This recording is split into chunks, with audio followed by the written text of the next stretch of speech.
Good morning, everyone. Good to see you on this Sunday morning. Lesson 8 is where we're at, and after we complete this lesson this morning, you see we only have 4 lessons remaining in this quarter. And of course, next Sunday we begin our gospel meeting with Brother Bruce Reeves, so he'll be teaching this hour.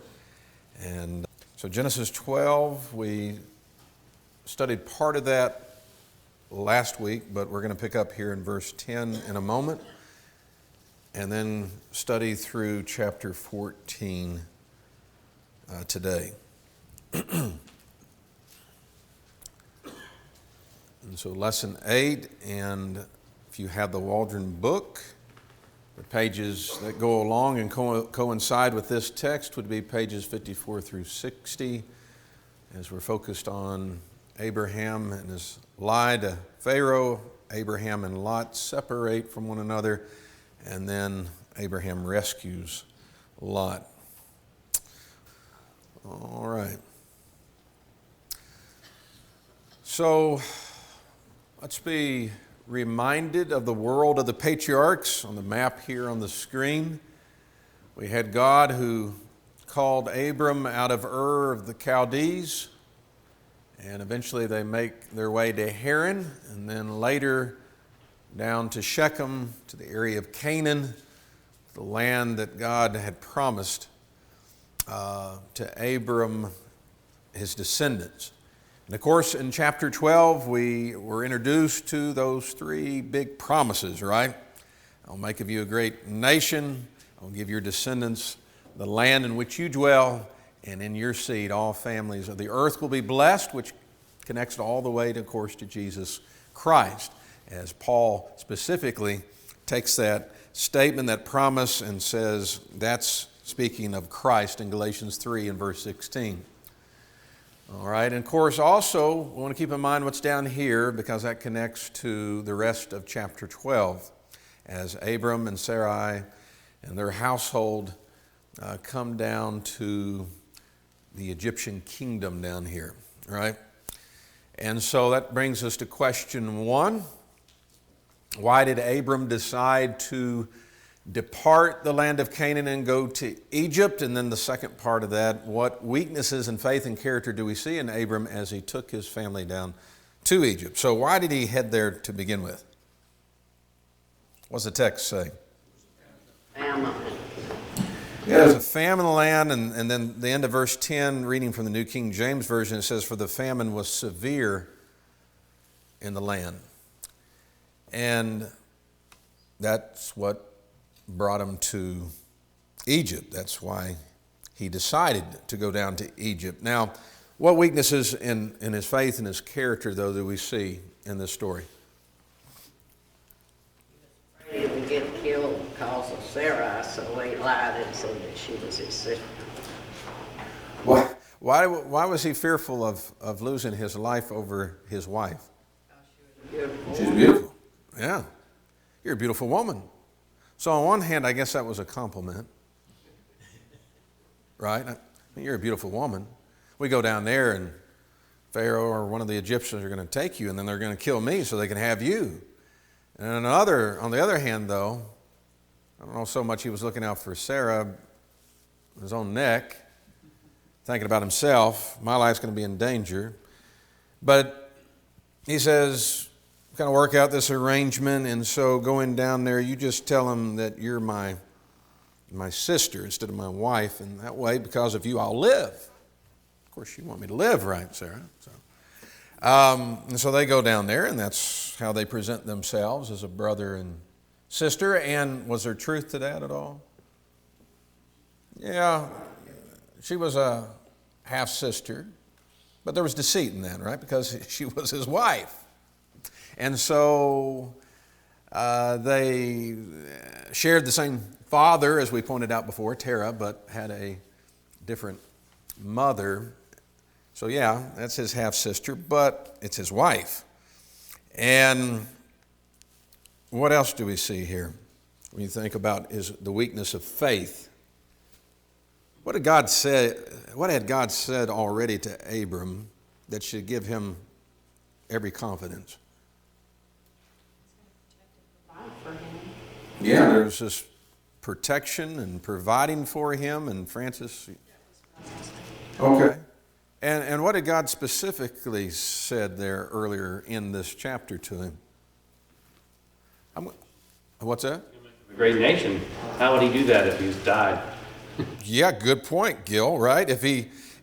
Because we talk about Abram's faith, and overall characteristically it was very strong and deep and true, but he had moments like us as well. And the Holy Spirit, God doesn't hide that from us, of the heroes of faith, of their times when they were weak. And God has promised him, I'm going to make of you a great nation. How's that going to happen if he's dead, right? And God had said back here earlier in chapter 12 that I'm going to bless you, verse 2, and you shall be a blessing. Verse 3, I'll bless those who bless you. I'll curse him who curses you. Or I'm going to be with you. And those who are against you, I'm going to be against them.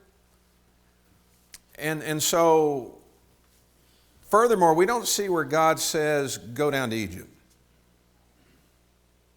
Now, whether that was wrong or not, that's not brought out either, but it doesn't say in the text that God spoke to Abraham, appeared to him in a dream or a vision, and said, I want you to, because of this famine, go down to Egypt.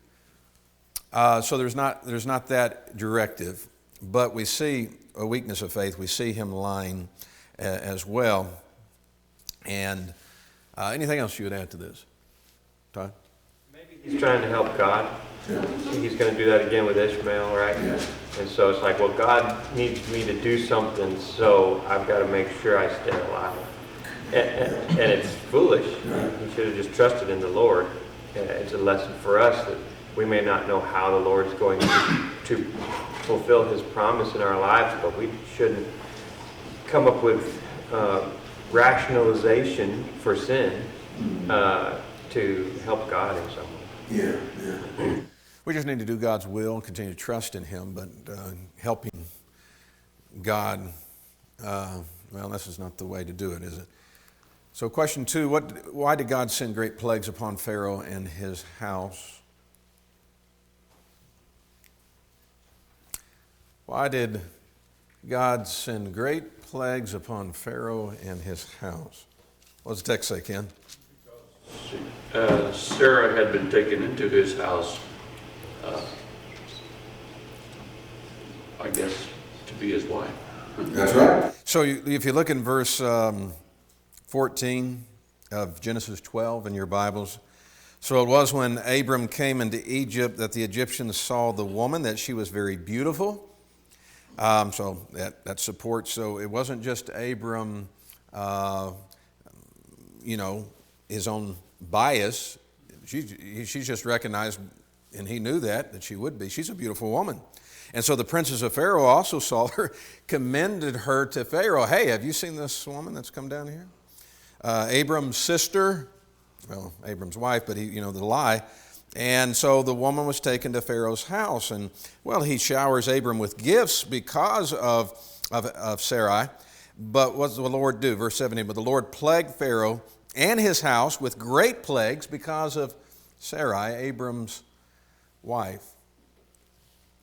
What was Pharaoh's moral character, at least in this specific matter, how he handled it however it was understood and realized, this woman's not this man's sister?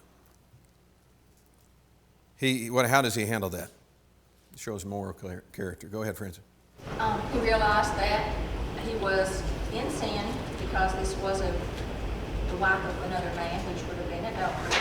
And he realized, apparently, knew that God could do what he was able to destroy him for that. And he was willing to, well, he matter of fact said, get out of here and take her with you and take all this stuff too. Is this not a rebuke by Pharaoh to Abram? What is this you have done to me? In verse 18. Why did you not just tell me that she was your wife? And why did you say she's my sister? I may have taken her as my wife. In fact, I'm sure that was his intent, right? To take her as his wife. And so, why'd you behave in this manner? Think about the consequences of what could have transpired and happened because you lied to me, telling me she's your sister. And so I think there is a rebuke here for what he did, and returned her immediately to Abram, and we got to get them out of here, right? Now, question 3, what aspects of this account of Abram in Egypt is reminiscent of some future events regarding Abraham's family and descendants? I think that's kind of ironic or interesting. His son later told the same lie about his wife. Okay. Yeah, Abram, in fact, is going to lie again, but then Isaac will do it as well. But when you think about this time in Egypt, what's going to happen later in the book of Genesis with Jacob and his household in Egypt? What happens? There's a famine throughout all the land, all the earth, right? Severe. And Jacob gets onto his boys, so why are you just looking at each other? You know there's grain in Egypt. Get down there and go get us some grain so we can live and not die. And of course, we know Joseph is down there. They don't know that yet, but so they go down there to Egypt during a time of a famine, right? And then later the whole household moves down there, and then that's when they grow into a great nation. And by the time we're introduced to Moses at the beginning of the book of Exodus, and then he's sent to bring Israel out of bondage. In order to do that, what does God send upon that Pharaoh and all the land? Severe plagues, great plagues, right? So we read of the famine that brings Abram down here to Egypt. Later that happens with Jacob's family, and then they go down there and dwell. And also, of course, the plagues that are going to bring about the deliverance of Abraham's descendants later. So that's kind of, I think, some neat connections to think about later on. All right, Norm? The deceit, the characteristic of deceitfulness seems to creep into this family a lot over the periods of time as we go through the different patriarchs here up until when they're down in Egypt. We could do a whole lesson on deceitfulness of the patriarchs, right? Yeah. You really could. What does that maybe tell us? It's a powerful temptation to use something like that just for a little bit to ease the situation. Just let me, like Todd said, help God out a little bit here. It's an easy sin for God's people to fall into. And there's so many different ways that you can arrive at the same sin of lying, but any of us are susceptible to it. Abram does it a couple of times. We see Isaac doing it. We see the deceit of the brothers to deceive Jacob. We see the deceit going back up a little bit. We see that with Isaac and Rebekah and Jacob to Rebekah and Jacob to Isaac the father to deceive him. There's all kinds of deceit that we see in the book of Genesis with the patriarchs, but God's people have always been susceptible to the sin of lying. All right, anything else? Todd? I don't know if there's anything to it, but it shocks me that he'd be willing to let another man have his wife, right? You'd think most men wouldn't want that. And God, he says, I am a jealous God. And so he calls his people out of Egypt and says, you shall have no other gods but me. So it's, and Israel is like the bride in the Old Testament to God. And he wants them to serve no one else but himself. And Abraham's not seeing that aspect of God. Yeah. Good points. Appreciate it. Okay, so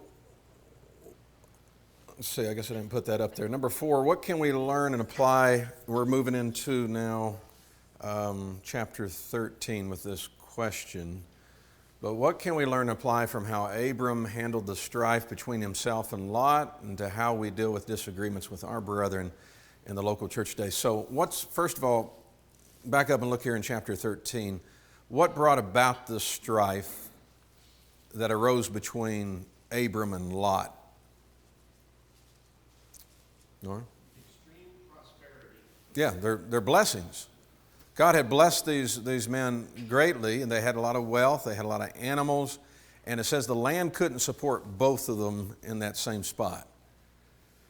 And so, first of all, it's the herdsmen, it's the servants of these men who are going at it, right? And they're vying for that land and that water, and so Abram, of course, a lot are aware of this, and so Abram comes to Lot to intercede, to try to rectify the situation. So, looking at how Abram handles this, what can we take from that and apply to how we should handle conflict that arises among brethren? Because notice he ends verse 8 by saying, "For we are brethren." So this ought not to be the case. This must not continue to have strife between us. We're brethren, we're family, and we're brethren, we're family. And there's going to be conflicts that come up in the local church. How do we go about handling that? How can we learn from this example? Okay, Norm? The focus between human relationships and our relationship with God is supposed to be love. It's supposed to be the driving factor. And we're talking about agape love, the love that wants to do what is best for the other person. So it's that giving love. It's the one that's away from self. And so, this should have been the focus of the giving, and instead it was, in Lot's case, it was the opposite. Mm-hmm. What is best for me?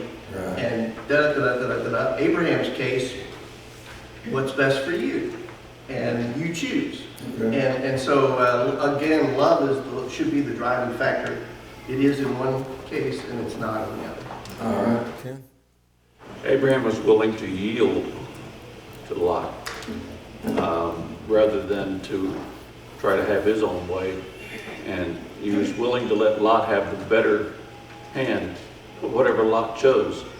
I think that's a lesson for us. You know, when strife comes between us and our brother, as long as we're not compromising truth, we should be willing to yield. Yeah, I appreciate that statement. As long as we're not compromising truth, can't do that. Not even for an hour, as Paul said in Galatians 2, but this is not a matter of truth or the faith here, right? But I appreciate, Norm's emphasizing love and agape love for one another. Ken, so challenging for us to yield to one another. One of the characteristics James says in James chapter 3 of wisdom that's from above is that it's willing to yield. It's willing to yield. It's full of mercy, right? And good fruits, without partiality, without hypocrisy. And so we just talked about weakness on Abraham's part, which is rare. Most often we can point to his strengths, and here it is again, we can point to his strengths. He's the older one. He took Lot in. He could have roughshotted him, right? Had his way. No doubt he could have had his way, but he didn't do that.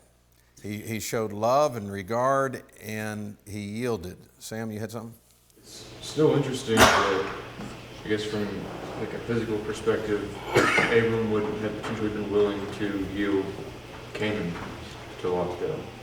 It kind of reminds me of Esau giving his blessing away to Jacob foolishly. Like, I don't know if at this point he trusted that God's will would still be done through him, or what? Yeah. And just remember, he always dwelled in tents and moving around as would Isaac and Jacob. It wouldn't be later until your descendants will inherit this land. There's other people living all over the land of Canaan at this time, so I don't think that factored into his mind at this time of the land promise to do that. And then we see what God said immediately after Lot went his way to Abram. He reinforced the land promise to him everywhere you look, right? And so when we look at this, instead of only the strife to continue and the relationship to worsen, he took the initiative to go to Lot. Jesus tells us that. You know something between you and your brother, what should you do? Matthew 5, leave your leave your gift at the altar.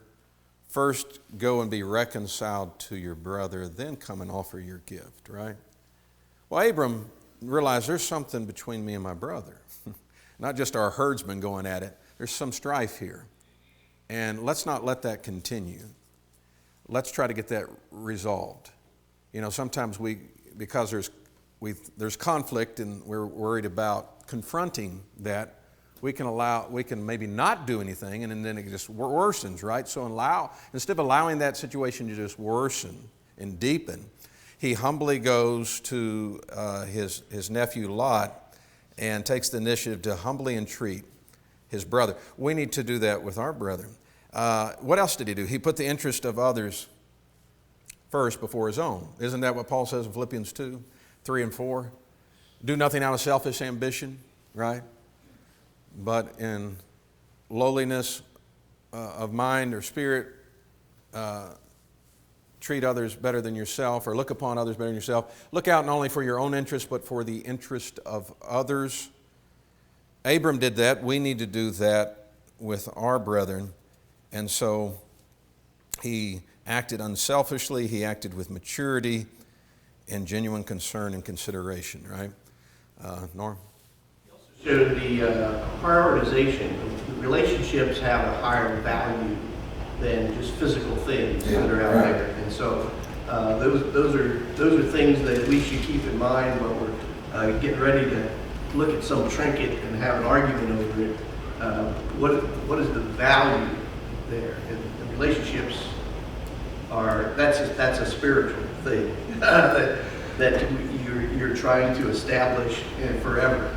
That relationship. To lose sight of that, get caught up in the earthly treasures. I mean, how many families go at it over money and inheritance and destroy what should matter most, their relationships, right? And we need to keep that in mind as well, because I've seen that happen with brethren also. But the value, and I appreciate that emphasis. Abraham valued his relationship with his family more than land and their animals and where they're going to be, and you pick first, Lot, right? He deferred to him. Anything else you want to chime in with, Jason? I mean, I can't help but connect this with the sermons the last couple of weeks on the eldership. I mean, this is a huge quality that you should see in an elder, and I think too often, even within the church, I mean, younger Christians, even younger people have this mentality of selfishness, and I want what's the best. But too often, even those that are older still have that mentality because, well, I'm older, I deserve to, I've lived my life to this point, I deserve what's the best. But that's not the mentality that an elder should have, being the shepherd of the flock. And you think about, oftentimes, those that are in leadership positions like kings are going to take what's best. That's the exact opposite of the example we see in Christ, of giving of himself to others for the benefit of others. And so it's definitely something that we need to keep in mind. All right. Excellent points. Appreciate that. So focusing now on Lot a little bit and what he does here, what he decides, what things stand out to you about Lot's land and his dwelling decisions? Okay, you see his selfishness? Okay. Because Abraham says, you pick first, and wherever you go, I'll go the other way. And so, all right. We don't see Lot arguing with him. We say, are you sure about that? Maybe there was a little bit of that. It's just maybe not revealed, but we don't see that in the text. But Lot lifts his eyes, and he sees what? All the plain of Jordan. This is verse 10 of chapter 13 of Genesis, that it was well watered everywhere. Why wouldn't you, if you have a bunch of animals, want a well watered area? And then we have parentheses, before the Lord destroyed Sodom and Gomorrah. Like the garden of the Lord. Think about that comparison. Whoa, that's some great land there. Like the land of Egypt as you go towards Zoar. So Lot chose for himself all the plain of Jordan. Lot journeyed east, and they separated from each other. Abram dwelt in the land of Canaan. So we have that, going back to what you were saying, Sam. And Lot dwelt in the cities of the plain and pitched his tent even as far as Sodom.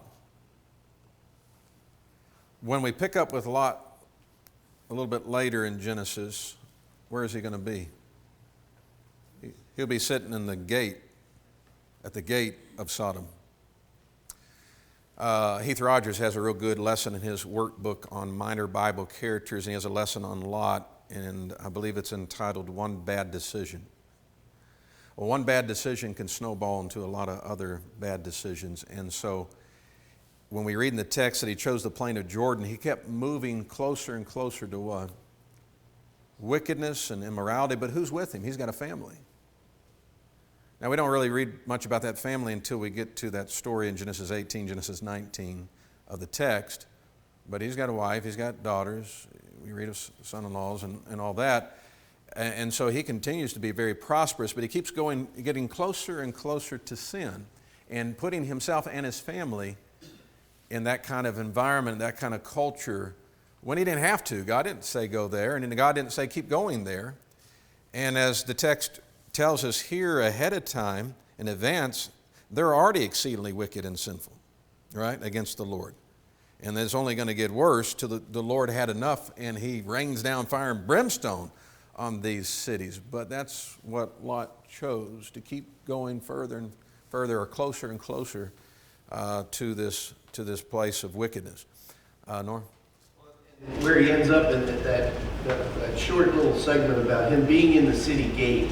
Right. The people that manned that position in the city gate were the leaders of the city. That's so right. that they Position of leadership. Yeah, and so you have, that's the full evolution of his going from the influence of Abraham to a leader of Sodom, in leadership position. You talk about the gradualism of that. I mean, that's right. That's the full scope. Yeah, that's right.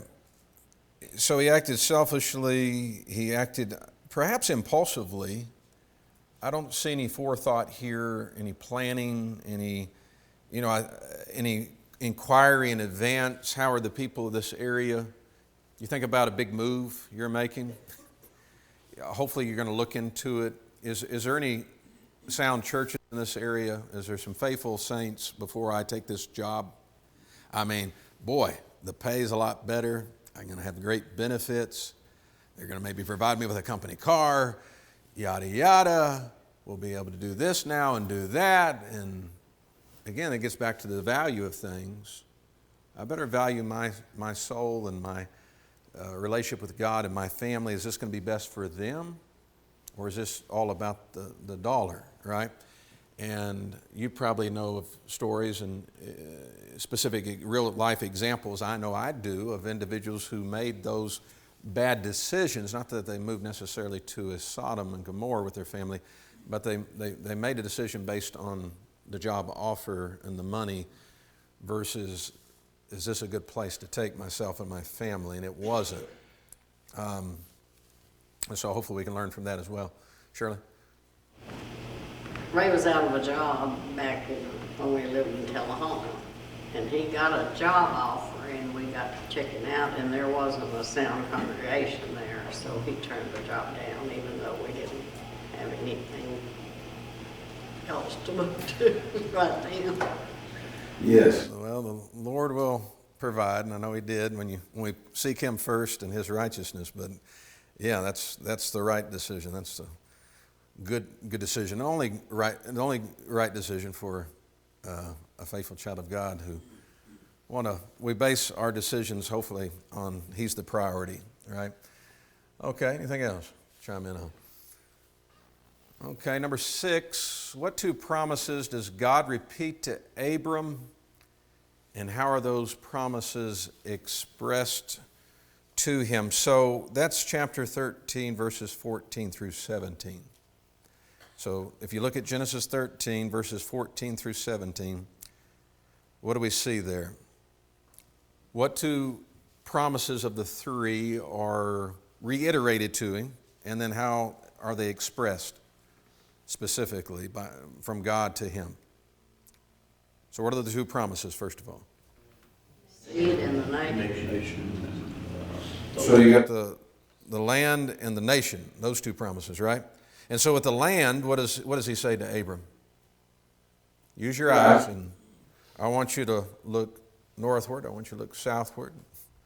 I want you to look eastward. I want you to look westward, in all directions. And all the land you see, and of course the land he couldn't see with his eyes, right? I give to you and to your descendants. But he was looking with the eyes of faith, right? Whether he could physically see it that far. And then with the nation promise, what did he say? I'm going to make your descendants how? As dust of the earth. Now, next week, Lord, well, actually 2 weeks. So I think about our gospel meetings next Sunday. But in 2 weeks, when we pick this up again, he's going to take him outside of his tent and say, look up in the sky, right? With the stars. But here it's the dust of the earth. That's a lot. Okay? I'm going to say accommodative language, but you're going to, he doesn't even have a son yet, right? But Abram, I'm going to make your descendants like the dust of the earth. And what did Abram do or continue? How did he continue to express his faith and reverence for God in connection right here? He moved his tent. He went and dwelt by the terebinth trees of Mamre, which are in Hebron. And the Waldrons have a nice little section about the history of this ancient city. But what does he do? He builds an altar there to the Lord. That's something we pointed out last week, I believe. Wherever Abraham moved to a new place or he came back to an old place, a place he'd been previously, what's the first thing he would do? Worship God, right? Because God was the priority in his life, as he should be in our lives as well. And so he builds an altar to the Lord in order to, of course, to worship the Lord. All right, anything you would add to this? Okay. So, map assignment. Look at the map of the land of Canaan and then label the places on your blank map. And that's on pages 50 and, I say 50 and 51. That can't be right, is it?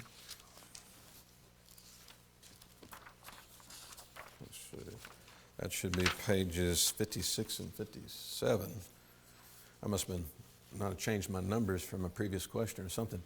But that's pages 56 and 57 if you have the workbook, the Waldron workbook where you have the maps. But anyways, on the map we want to look at where Abram has camped so far. Shechem, when he left Haran and came down the land of Canaan, Shechem, then Bethel and Ai and the Negeb, and now the oaks of Mamre near Hebron, and then also where Lot went, labeled Sodom and Gomorrah. Now, that may be a little difficult. Why? Well, we don't know for sure where Sodom and Gomorrah are, right? We can't know definitively, at least. So at the bottom of page 55, if you have the workbook, it says the locations of Sodom and Gomorrah have never been definitively identified, but it now seems evident that they were in the area beneath the shallow part of, and this continues on page 58, of the Dead Sea in the south. The entire region around the Dead Sea is barren today and has been since the destruction of Sodom and Gomorrah. But note the specific description of its beauty here in Lot's day. Yeah, as the garden of the Lord is how it was described, and how fertile it was. But as we go to the map, well, that's a little hard to see. Let's zoom in a little bit. All right. So here's Shechem, here's Bethel, here's Ai, terebinth trees of Mamre, here's Hebron, and different maps put Sodom and Gomorrah in a few different places. Some placed them around here, I noticed. Some placed them down here. But here's the Dead Sea. And so this is the area we're talking about. So somewhere in this area, we believe, where Sodom and Gomorrah used to exist before they were destroyed. Anybody have anything different or in addition to add to that? From your travels over there and your excavations, have you found it? No? Okay. All right. Is that a hand, Norm, or not? Well, yeah, just to, when you look at what was happening with the destruction, the scope of the destruction that was going on, that part is the lowest part on earth, right there, of the land beast water, and everything, which is why it all sits down in there and doesn't go anywhere. You can just kind of imagine that some kind of a huge destructive thing would have blasted away all, that kind of territory. So it's interesting that, I mean, they're never going to find anything under there because you can't get down there. All right. Number 8, explain the conflict that arose that led to Lot being taken captive. And then what do we learn and observe about Abram and his rescue of Lot, his goods, as well as the women and the people? So what's the conflict that arose here that led to Lot being taken captive? What does the text bring out to us here in chapter 14 of Genesis? This has always been the case, right?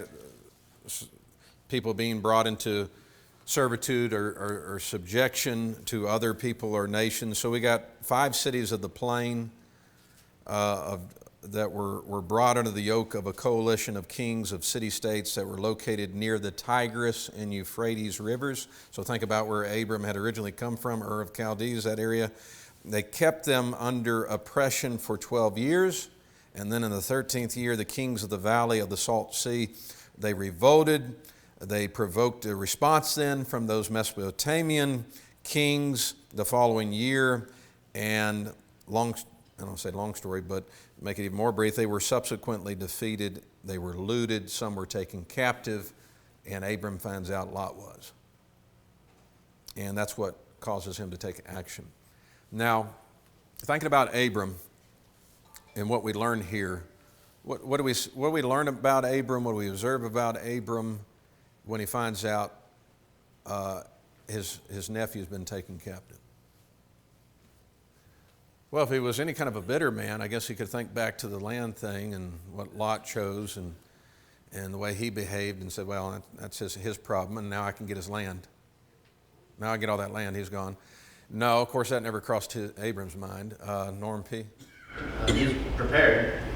He's got men, an armed force with him, trained them, apparently. And at his age, he is spry enough to lead them into battle. Yeah. So we're reminded again of his wealth, we're reminded of his power, we're reminded of, we see his influence in this area and others who allied themselves with Abram. But 318 trained men, had no idea, right? This little nugget of truth had not been revealed to us that he has 318 trained soldiers. Now remember, these were 5 kings, or let's see, is that right? 4 kings that just defeated 5 kings, and Abram's going to go take them on with his 318 trained men. Of course, now we see his faith. Now we see courage. Now we see his trust in God to be with him, and we see his love for his family and willing to risk his life, and he rescues them. And not just Lot, but all the women and the possessions that they had looted and brought them back. And the king of Sodom went out to meet him, verse 17, after his defeat of the kings, and wanted to bless Abraham with, if you look at, let's see, verse 21 to the end of the chapter of Genesis 14, the king of Sodom said to Abram, give me the persons and take the goods for yourself. Just want the people.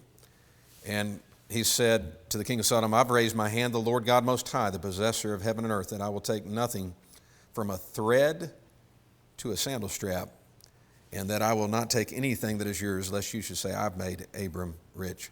Who had done that? God had done that for Abram, and he recognizes that. He says, except only what the young men have eaten, the portion of the men who went with me. And he names some. Let them take their portion, but I'm not taking anything. Again, we see his character in all this.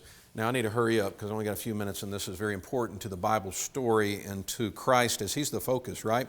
That's one of the things we love about this Bible story of Genesis to Revelation. The theme is Jesus Christ, and we see Him throughout it. And we see it here in connection with Melchizedek. We're introduced to Melchizedek, right? Kind of a minor Bible character, but in many ways major, especially because of what the Hebrew writer does with Melchizedek in connecting him to Jesus Christ. So Melchizedek's king of Salem, he's priest, it says, of God Most High. Have that here, chapter 14, verses 18 through 20. He's referenced in a prophecy in Psalm 110, verse 4, and then twice in Hebrews chapters 5 and 7. So what does his title, Melchizedek and king of Salem, mean? Melchizedek means, and the Hebrew writer tells us, king of righteousness. King of Salem means king of peace. Okay? And then, second part of that, how was it demonstrated that Melchizedek was greater or better than Abram? Yeah, Abram pays tithes to him, showing his superiority to Abram, and of course, the Hebrew writer makes the point, and the subsequent Levitical priesthood that's going to come from Abraham, right? Eventually. And Abraham, by paying this man tithes, he also acknowledges the priesthood of Melchizedek by giving him a tithe of all. Okay? And then this last part, in what ways was Melchizedek a figure of Christ? How so? And a priest at the same time. That's right. Jesus was both a priest and king. This man was. Notice that his priesthood is not based on physical descent as is the Levitical priesthood. Because Jesus came from the tribe of Judah, yet would be priest, high priest. And then what else we have? He was a king of righteousness and a king of peace. Wasn't Jesus a king of righteousness, a king of peace? And his physical ancestry is not recorded, is it? Having neither beginning of days nor end of life. And so he's a priest who abides forever. That's one of the things the Hebrew writer latches on to. He's after the order of Melchizedek, a priesthood that endures forever. And of course, again, Abram paid tithes to him, showing the superiority of his priesthood to the Levitical priesthood. And Jesus, his priesthood is better, right? Everything in Hebrews is better with Christ. He's superior to Moses. He's superior. His covenant's better. His priesthood is better, and here's why. But it's connected to Melchizedek. All right, our time is up. I know we have more we'd like to say about that, but remember next week we won't have this class because Brother Bruce Reeves will be teaching this hour, and so in 2 weeks, but you have plenty of time to get your Lesson 9 done. But don't forget to grab Lesson 9 before you leave, please.